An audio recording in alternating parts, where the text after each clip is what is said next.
What's up, everybody? Welcome back to the podcast. Thank you for tuning in. I'm currently sitting in my backyard in beautiful Squamish, BC. Super grateful. I'm looking out at the Chief right now. It's pretty epic. Wish you all could see it. Anyway, today I have a good episode, a great episode, a fun episode with none other than the Heat Broker. Okay? The Heat Broker's pushing forward. His tagline is I sell nostalgia. And he truly does that for the new generation coming into the vintage game. I respect that.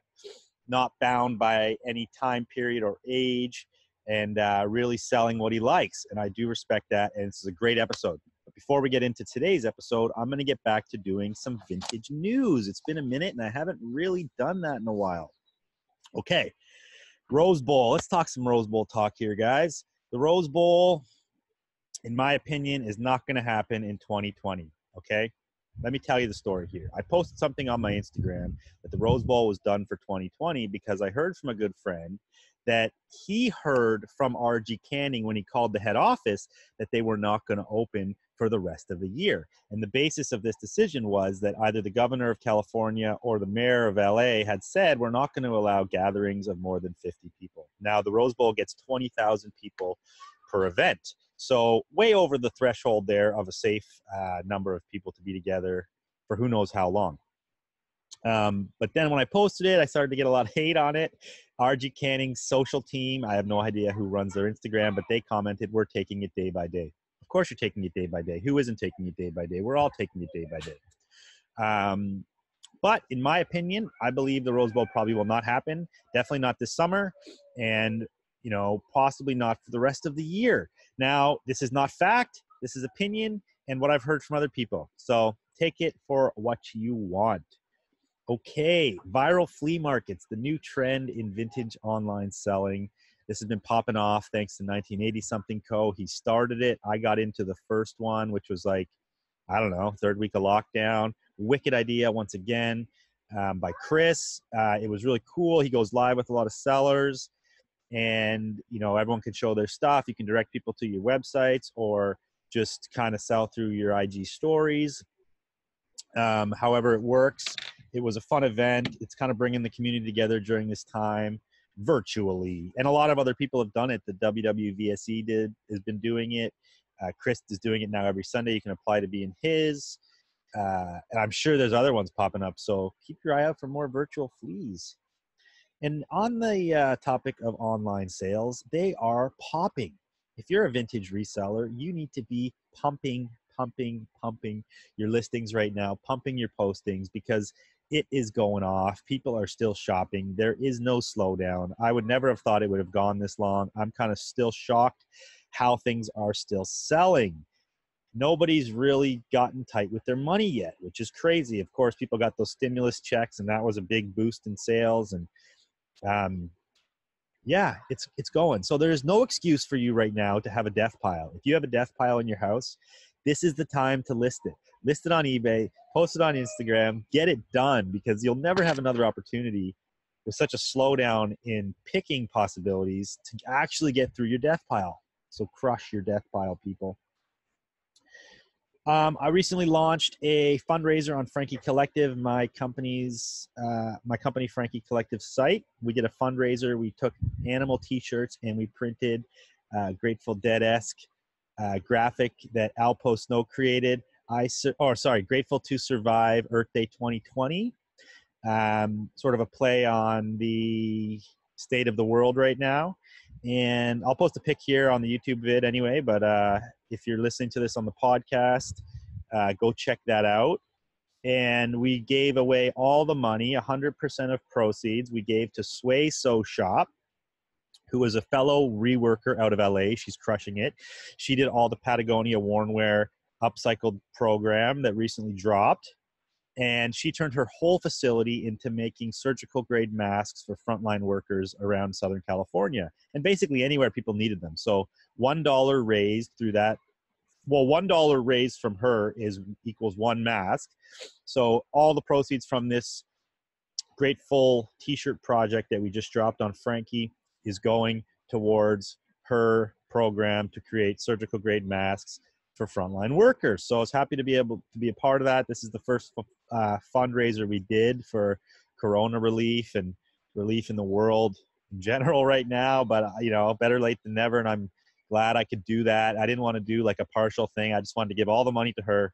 She can, because she's doing great things and I really believe in her. Now, the other thing, this was an Earth Day fundraiser, but I believe, and I used to have the attitude that fuck everybody. I'm going to give money to Planet. I want to give money to, to Surfrider Foundation or WWE or all these places that are helping animals and the planet. But in reality, if we can't help the people and the people can't take care of themselves, they're never going to help the planet. It's like if a poacher in Africa can't feed his family and can't find another job, he's going to continue to kill animals to feed his family. And that is human nature, and that's going to continue to happen. If there's no system to take care of garbage in Asia, they're just going to continue to throw it in the rivers and it's going to flood out to the ocean. Like there's all these things in place that like people are ruining the world. We have to help the people before they can help the planet. So we decided we're going to donate to Swayso Shop. She's helping people get through this pandemic. And then we can get back to donating money to helping the planet and all that good stuff. I want to do more fundraisers. I really like giving money to causes that I believe in. So if you did cop that grateful t-shirt, I am grateful. Thank you very much. Okay, I want to talk about my Mastermind program a little bit. We're just over a month into the Mastermind program. Now, there's some really amazing members involved. We've been helping each other. We've been learning together. And the format of it is that, the basis is on Facebook, but we share on Facebook. And then once a week, we go on Zoom and we talk about different topics and we work together. We have breakout groups that we can like mastermind and brainstorm together and get input from the group. We do weekly challenges or assignments where we have to like go out and try different things to like expand our horizon, expand our knowledge, expand our reach, whatever it is that week. We broke people out into accountability groups, which is smaller, tighter groups of people who now share each other's goals and work together and keep each other accountable. That's huge. A lot of us just fall, procrastination is a bitch and we just kind of fall and forget about our stuff. But when you have a group of people who are pushing you to accomplish your goals, it really, really helps. And then we're sharing tidbits about vintage knowledge, about what we know, tricks and tips for listing and posting and just anything and everything. But the group it's a loose format, but it does have a format and it's really working. And I made it very accessible. I made it very affordable and accessible. If you've been thinking about possibly hitting me up to join the group, please do so. You can join at any time and you can go back to all the Zooms we've done, the lives we've done and review them and get involved and get amongst it because it's been helpful. I had great feedback from a lot of the members and we want to see you in the group. If you're positive, if you're willing to help, if you're ready to big up your business. Okay, so without further ado, let's get into this episode. This is The Heat Broker. We talk about the new wave of t-shirt selling. We talk about Instagram selling, talk about, low ballers in the DMs. It's a fun episode. Had a good chat with him. He's the founder of Vintage Community Memes. So here we go. Let's chat.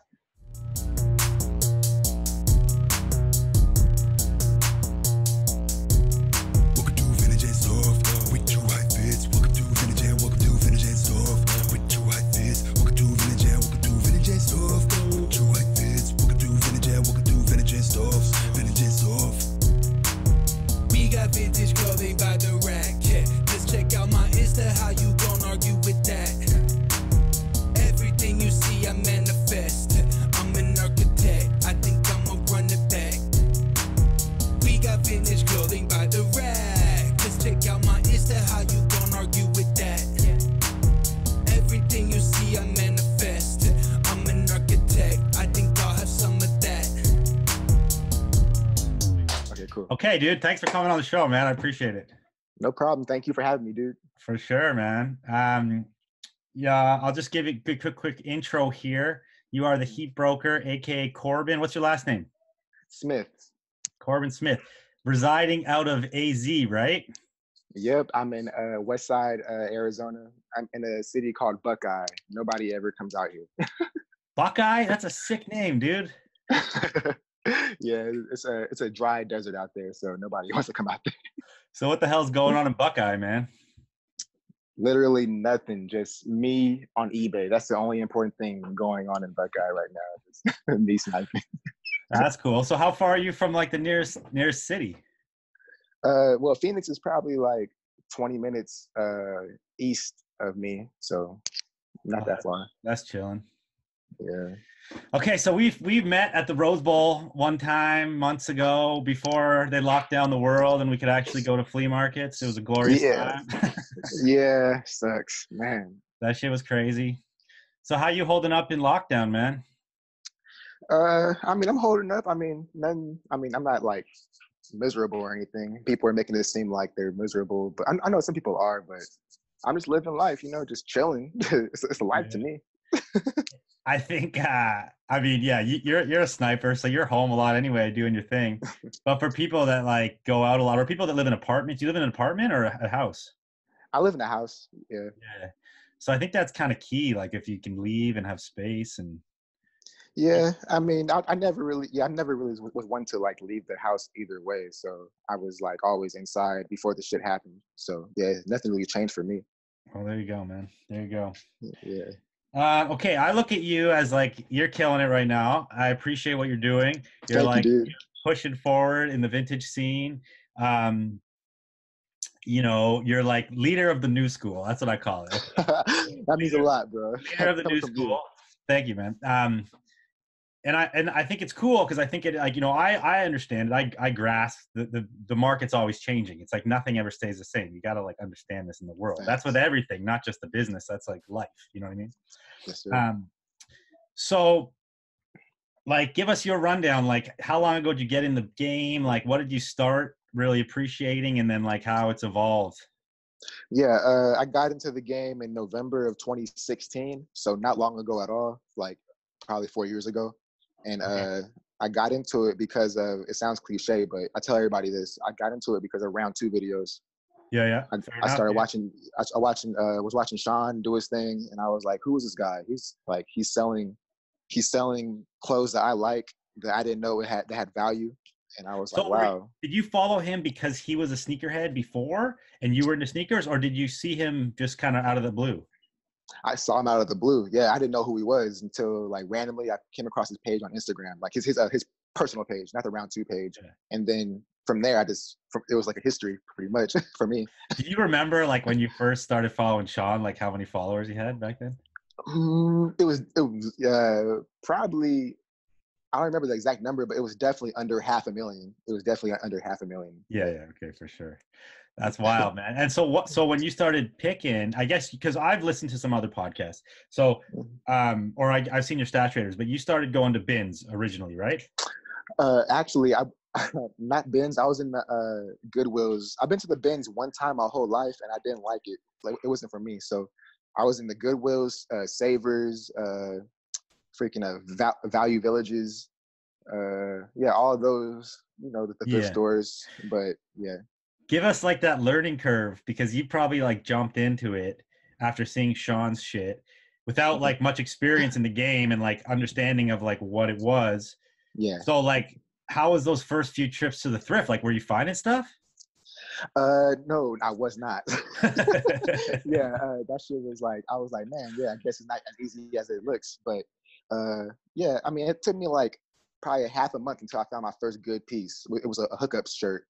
And I found it for $3.99, flipped it for like $60. That was your first piece? Well, that was my first good piece. I found a bunch of bullshit, but that was my first good piece. Yeah. Sick, dude. Yeah. And $60, and now it's $300. You're telling me, yeah, dude. Wow. I wish I could still buy them for $60. Fuck. I'm wishing. Yeah. Yeah, that's cool, man. So like I said, like you're pushing like different vintage than a lot of people. You're pushing like into a different realm. You're like heavy on the snack tees, which I can appreciate. You're heavy on the video game tees. Yes, So give us like your day to day now. Like, how do you buy? How do you sell? Like, Hmm. and what kind of stuff you look for? What like? How do you, you know? Hmm. How does it take you, Yeah. man? Well, the way I find my stuff, I just be on. I mean, I be on eBay all day. eBay, Depop, Etsy, Grailed, all the platforms. Yeah. I'm on my phone. I'm on my phone 24/7. So to my girl, it seems like I'm ignoring her. You know what I'm saying? But Dude, it's trust me, I know what that's like. Yeah. yeah. But yeah, besides that, I'm yeah, working. I'm working, baby. I'm bringing the money right now. exactly. She doesn't understand. But yeah. Besides that, how I sell my stuff, man. I mean, I just post it on my page and I have a buy now price. When somebody comes in the DMs, if they want it, they buy it. If they don't, if they think I'm taxing, then I just go to the next person. It's whatever, you know? Yeah, fair enough. And how often does that happen a lot? Yeah, it does. It It does. does. Yeah. Yeah. But like in the beginning, when I first started, it was like I was pretty sensitive to it. I was like, man, I'm getting all these haters. Like I'm pricing my stuff at a price that I want to sell my stuff at, but people don't understand that this is how I feel about my stuff.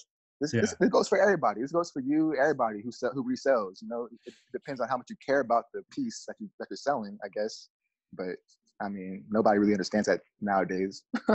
Well, yeah. Well, that's the people who pay do, I guess. And Yeah, like, exactly. you're hitting on it. Like, I talk about this a lot too, but there's different pages for different niches, right? And if you have your niche is like, like you say you sell nostalgia, right? So you're Yes, trying to sir. hit on these memories of kids that are like kind of your age, right? Yeah. I was born in '93, so I'm not that 23. old at all. Yeah, so you look at like you're selling like mid 90s to like early Hmm. 2000s, Yeah. which hits on like the memory banks, man. It is nostalgia. That's what people remember, and it's Hmm. a feeling that you get from seeing the pieces, you know? Exactly, and it doesn't matter what year. Like when I got into the game, I got a lot of hate for like me calling stuff vintage when it wasn't really vintage, and I understand that because who wants to like buy something that's not considered really vintage? And I was calling like a '02 shirt vintage and shit, but now I understand, Yeah. and now that's why I switch it up. So like I sell nostalgia. Like I don't sell purely vintage. I sell nostalgia. So yeah. So then, like, what is vintage like in your mind? Like, explain it like how you see it. Mm. Uh, Well, I guess I mean, I always thought it was 20 years Yeah. from this moment, Okay. but I mean, that's like the overall aspect. That's like what everybody thinks. I think, but I don't really like to think that. Yeah. You know? Yeah. I mean, when I look at it, I call it like 18 years, but Okay. also I'm kind of with you on the fact like I don't just sell things that are 18 years or older. I don't care. If it's cool, I'm going to Hmm. sell it. If I find like something sick that was made like last week, I'm not Hmm. going to leave it behind. If it's Yeah. rad and somebody wants it, and that goes for like the reworking too. Like all the stuff we rework for Frankie, it doesn't Hmm. have to be old because essentially our mission is to more so be recycling. Facts. If I Okay. can recycle something that's like 10 years old, I'm going to do it versus doesn't have to be 20 years old, you know? Yeah. Exactly. Yeah. I found one of my best pieces from you at Rose Bowl. Me and the homie who's here right now, he's with me. And it wasn't vintage at all by any means. It was one of my best sales. That Soldier Boy cranked that Soldier Boy Tell Him shirt. Found it at your booth, and I was like, wow, this is a 2006 shirt, and I'm pretty sure I can sell this for. I sold it for like 150, but Nice. but Yeah. yeah, it was But like that brings back that hype memory, man, of like the exactly time. That's rad that you exactly. got it on my booth. That was that same day I met you? It could have been. No, I met you without you actually meeting me a couple times. You know what I'm saying? Oh, Like I like you met you just like came to the booth and we never like chopped it up. exactly. Yeah. Oh, no shit. Yeah. No, But that's how it goes though, because I I'm know not paying attention, man. you're a busy man. Yeah, you're a busy man. It's all good. Okay, so as far as your social, your Instagram, you're like what, 50K now? You just hit 50K, Yeah. right? I just hit 50K. Yes, sir. Okay. Yeah. It's kind of a crazy world we live in because 50K is like the top of the top for vintage dealers, sort of. Like, unless you're talking Sean, but he's not. He's like, you could call him a sneakerhead, or Yeah, he's another level, right? And like yeah, that, I mean that in all the most respectful way. Like he's a exactly. vintage guy, but he's a sneakerhead too, right? So Do you know any accounts that are bigger than like Chris in vintage right now? Not solo like person accounts. I know stores that have more followers than Chris, but not like a one person running an account. Nah, I don't know Yeah. anybody. Okay. Bigger So than you're Chris. like you guys are like the top. So do you got tips on how to build? How did you build that? Like how, like obviously there's some luck. There's what you posted. There's some organic things, but like, do you have any tips on like how you got there and like? Yeah. It was, yeah, like you just said, it was definitely a lot of it came up to luck. But I mean, my tips I can say, I guess, just be genuine with what you post and actually show that you're interested in what you're posting. Because I noticed that when I started doing that and with my captions, like I would be like, I'll post a shirt and I'll explain like, oh my God, this means so much to me, blah, blah, blah, this and that, for whatever reason it is. And people gravitate towards that, because they're like, oh, this guy is actually like, he means what he's posting. He like actually loves what he's posting, I guess. So it's not no like fugazi ass shit. So people love that. So that's like one way to build your following. Just be organic with what you love and with what you post. Besides that, yeah, just keep sourcing. Like try to try to expand your horizons. Pretty much, don't stay in one spot. Like if I would have stayed in Arizona my whole life, I would have never been at the spot where I'm at right now because I made so many connections going to California and all that good shit. So yeah, don't limit yourself. Yeah, I love that, man. Yeah. I think that does shine through. When I follow your, when I see your posts, I notice that, and you do seem very genuine, and you're very into what you're posting, which is sick. I appreciate that. And I feel like, yeah, it resonates with people because it's like they can relate to that, and it's more important. It tells your story. It's like they know who you are. Yes, sir. And that's like brings people, because there's so many accounts that are generic, and you don't ever know who it is or what they're about, but they want to like follow along with your life, kind of, right? True. Yeah, that's how it is. And you're right. Like the whole situational thing, I tell people this all the time, like get out of your comfort zone. Like if business is better in one zone, like go check it out. Like, and we're in Canada, right? Like I'm in Vancouver. Okay. Yeah. It's not the highest fashion city in the world. It's not even close. And it took us going to LA all the time to do business to like get inspired to like do different shit and interesting shit and meet people, Facts. So I feel that big time, dude. That's good. Yeah. You were one of the first accounts that I was following when I first got into the game. Like, oh, this guy is this guy's a goat apparently, because you know about all the good shit. Like about like you had a lot of experience with this shit. So you're definitely the goats in this stuff. So I appreciate you. Thanks, dude. Yeah, I appreciate that. Okay, so tell us about your memes account. Damn. Yeah, that memes account that it came about out of boredom, but it turned into something that I didn't expect it to turn into. People love it. Like I just get DMs from like random people submitting their memes that they created, and if they're funny enough to me, then I post them. If I think they're fucking stupid, then I don't post them. Okay, so that's my question. Obviously, it's called Vintage Community Memes. If you don't follow it, go follow it. Super funny. And how many are you getting like daily, and how many are you posting? Daily, actually, I don't get like nowadays I probably get like one every 3 days, to be honest. Oh, really? Because I think nobody's really coming up with any good ones because all the good ones have been thought of already, in my opinion. We need some new ones, dude. Yeah. The memes have slowed down. They slowed down for sure. Okay, I'm sending out the call to anybody listening to this podcast to make some damn memes and send them to this man so we can get some laughs going. We all need laughs in lockdown. True. Yeah, we do. Yeah, I agree. I want people to send me memes, but yeah, some of them are like, I get some that are just offensive, like they're just not funny. You know what I'm saying? Yeah, totally. I can't post that type of shit. So. Good for you, man.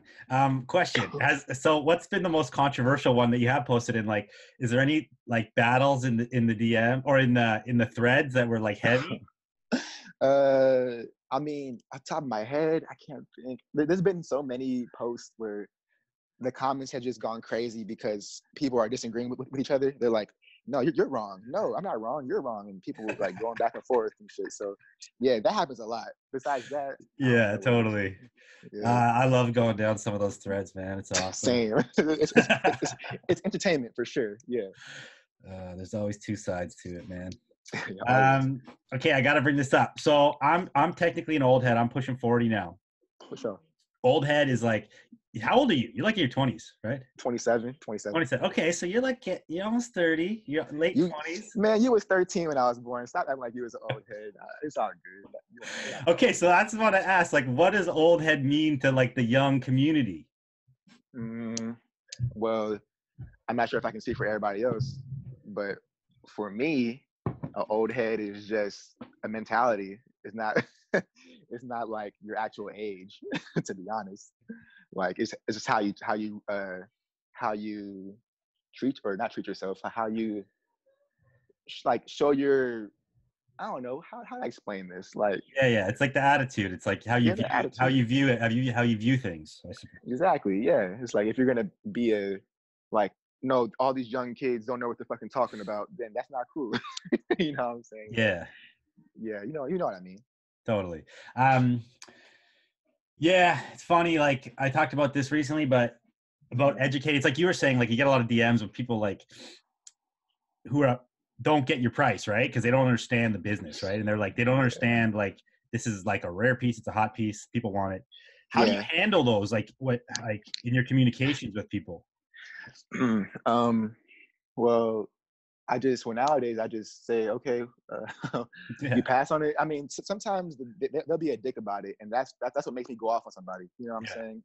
Like, all somebody has the customer will be a dick about it. Like, you're crazy. You're you know. Yeah, you already know. Yeah. I'm pretty sure you've gone through it hundreds of times. Like, somebody will be like, "You're asking that much on this? I can find this somewhere else for this much, or blah blah blah, this and that." And I'll just tell them, yo, okay, then go find it somewhere else. Then that's cool.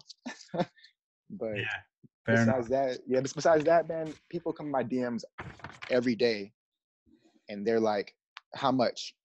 And I'm like, it's this. And they're like, you're fucking tripping.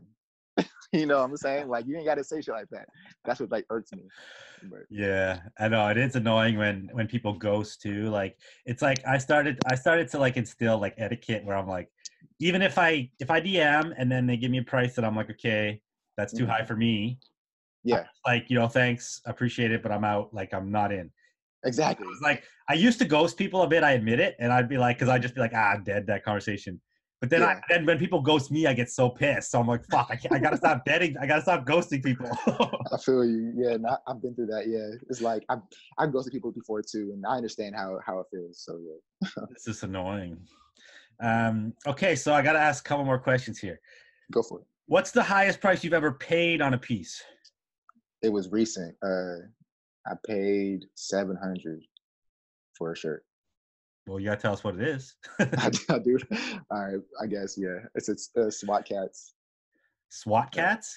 Yeah, it's a 1994 cartoon, Hanna-Barbera. It's an all-over print shirt. Yeah, it's an obscure-ass shirt. Nobody really fucks with it. That's crazy. I mean, see that I understand that the market's going there, and I like. I think it's rad because like that stuff. There's probably times when I would have not even bought. Well, I mean, if it was all over print, even back in the day, I would have bought it. But yeah, the cartoon stuff is going up fast, eh? Like, what do you see as like the next thing to hit? Good question. I mean, right now, it's obviously the cartoon stuff that's going up. It's just, I don't know. Movie stuff has always been good, but I think movie stuff is going astronomically crazy right now because of, Oh no, go ahead. Finish your thought. Because like the mask shirts in general, Jim Carrey. Yeah. They're up to like $700 to $900 right now. Yo, I have some friends paying a rack and shit for mask shirts and shit. And it's just like I would never pay that much for those shirts, but that's where it's going now. But then with a movie thing, it's very subjective, right? Because it's like only certain films, only certain like 90s films, certain graphics. It's same with the cartoon. Like it's always the big print or like the all over prints that are going. I find them, yeah, and like for me too, there's been some people telling me they've sold movie tees for like crazy money lately, and I'm like, Yeah. damn. Yeah. And then, but there's some movie tees that are still like harder to sell. It just depends the film. Yeah. Yeah, you're right. It's just, yeah, it all depends on the person who sees the shirt, you know. I can sell a fucking incredible shirt for $40, but it's probably a $5 shirt to somebody else, you know. Yeah, true. True. Good shit. That's the game, man. Yeah, yeah. Josh, Future Past NYC. I'm not sure if you're familiar with him. Yeah. He has a Fifth Element like movie poster shirt that I'm embarrassed to say that I've offered over what I would ever like pay for a shirt for that shirt. But yeah, I've offered a crazy amount for that shirt. He wasn't going for it. He was like, yeah, I'm keeping this shit. Nah, sorry. Like, Yeah, that's what I heard. I heard that shirt. I know someone who sold one for like crazy money, and I'm like, damn. And how it much? was a lot. I can't really say because it's like he's Okay. he's gonna be pissed. But he didn't even expect that. He got thrown the offer, and he wasn't even fishing for the offer. Mm-hmm. He was kind of like, I'm keeping it, and then the offer fucking went nuts. That's the best for sellers. That's the best feeling in the world. Yeah, no, you're like, I was thinking 200, and they gave me 1,500 or like 1,000. You're like, shit. That's great. That's awesome. Totally. Even though I'm like still an advocate against like the whole shoot me an offer mentality, Mm-hmm. but like if it happens, fuck, it's good. Yeah, you can't control it. Like if you're not asking for somebody to shoot you offers, I respect that. If somebody throws you an offer on their terms, that's amazing. Yeah, totally. The most I've ever gotten for a T-shirt was something I wasn't going to sell, but they just kept coming. They kept coming day after day, like, and it kept going up and up, and then it hit a number where I was like, I got to be insane not to take this money. You know what I mean? That's amazing. So yeah, shit happens. Okay, so you told me the most you paid. What's the most you've ever sold a tee for? The most I ever sold a shirt for was 1,000. And that was how your situation was. It was not for sale, and somebody threw me an offer. So yeah, it was a Rugrats shirt. Nice. Yeah. Was it like a big print long sleeve type joint? It was all over print. It was a short sleeve bootleg for sure. The dude who bought it off me played for the OKC Thunder. He just threw me that number at me. I was like, for sure, let's do it.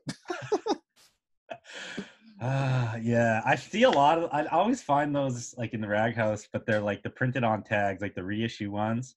Yeah, and like I guess it's also, that's another thing about the cartoon stuff. That's the good adult sizes are super rare, right? Because a lot of the sizes you see out there are like tiny kid sizes. We're talking like extra small kids or small kids, and it's like only gonna fit like a tiny girl. Yes, sir. Yeah, so that's kind of the key with that shit. That runs up the price for the adult size shit too, because it's like, oh, you never see this in an adult size. So the people who realize that, they'll pay up for sure. Yeah. Yeah. And that's something I talk about sometimes too. It's like people will they'll see an adult size shirt sell for that money, right? And then they'll have like some crappy size, some worse print, and they'll be like, no, but this one sold for 500. Mine should be 500. And you're like, nah, yours is like ridiculous. Yeah. Yours is like $50. Yeah, exactly. People don't understand. Some people don't.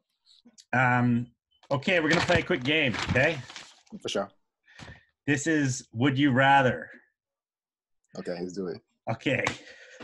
Would you rather have a Fear and Loathing mosquito head or the Big Print Street Fighter with all the characters? The Big Print Street Fighter all day. All right. Okay, that was an obvious one for you. Okay. Would you rather have a Forrest Gump tee or Back to the Future tee? Forrest Gump. Okay. Now this gets into the snack realm here, okay? For sure, let's do it. We're talking Tony the Tiger big print versus Chester Cheeto big print. Tony the Tiger, for sure. I've seen the Chester Cheetah big print all the time. It's just whack. Yeah. Okay. I'm trying to put together like, similar characters here. Okay, yeah, this is a good one. The Icy Bear from like the Icy Slushies or the Slush Puppy character from the Slushies? The Icy Bear. Yeah, for sure. Yeah. And there's like him like surfing and all those ones. I love those. Yeah, the red and blue and the white and yeah. All Have you had that before, the icy bear? I haven't, but I'm looking for one. You've had Tony Tiger though, right? I've had not a big print though, simple ass shirt. It's like the Tony Tiger ones will have like the cereal and then him, or like. Yeah, the one I had was just Tony. He was like his tiny ass print on the middle of the shirt, and he had like a spoon in his hand. It was nothing crazy at all. Oh, okay. Yeah. Okay, last up. The Keebler Elves or Snap, Crackle, and Pop? Yo, I love the Keeblers so much, but I hardly ever come across Snap, Crackle, and Pop shirts, so I'm gonna have to go with that one. Yeah. All right. Yeah. That was the snack edition of Would You Rather. Hell yeah, that was awesome. That's what's up. You know, it's so funny. Like, you're the first guy I've seen hype on snack shirts and like soda shirts and like chips and pop and stuff. And I'm like, that's so cool because it is nostalgic, man. You know, everyone like who doesn't know that shit from when they're a kid.